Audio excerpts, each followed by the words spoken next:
That afternoon the three of us had gone swimming, but the water was no relief unless you went out deep. Neither Steffi nor I wanted to go deep because Billy couldn't. Billy was 5. We ate a cold supper at 5:30, picking listlessly at the ham sandwiches and potato salad out on the deck that faces the lake. Nobody seemed to want anything but Pepsi, which was in a steel bucket of ice cubes. After supper, Billy went out back to play on his monkey bars for a while. Stephen and I sat, without talking much, smoking and looking across the sullen flat mirror of the lake to Harrison on the far side. A few power boats droned back and forth. The evergreens over there looked dusty and beaten. In the west, great purple thunderheads were slowly building up, massing like an army. Lightning flashed inside them.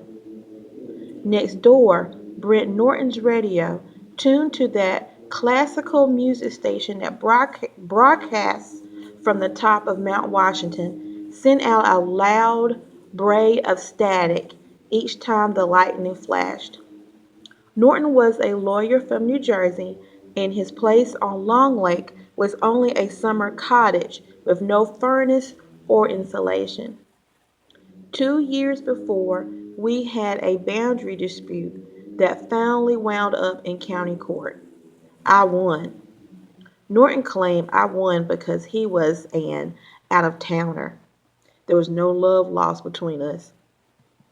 Steph sighed and fanned the top of her breast with the edge of her halter.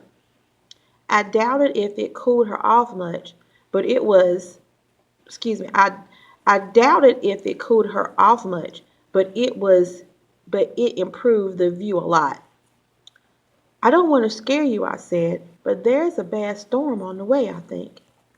She looked at me doubtfully. There were thunderheads last night and the night before, David. They just broke up. They won't do that tonight. No. If it gets bad enough, we're going to go downstairs. How bad do you think it can get? My dad was the first to build a year-round home on this side of the lake. When he was hardly more than a kid, he and his brothers put up a summer place where the house now stood, and in 1938 a summer storm knocked it flat, stone walls and all. Only the boathouse escaped. A year later he started the big house. It's the trees that do the damage in a bad blow.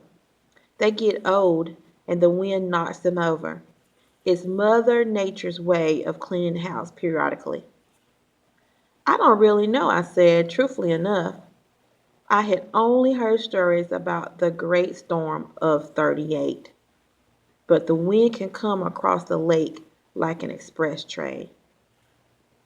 Billy came back a while later, complaining that the monkey bars were no fun because he was all sweated up. I ruffled his hair and gave him another Pepsi. More work for the dentist. The thunderheads were getting closer, pushing away the blue. There was no doubt that a storm was coming. Norton had turned off his radio. Billy sat between his mother and me, watching the sky, fascinated. Thunder boomed, rolling across the lake and then echoing back again.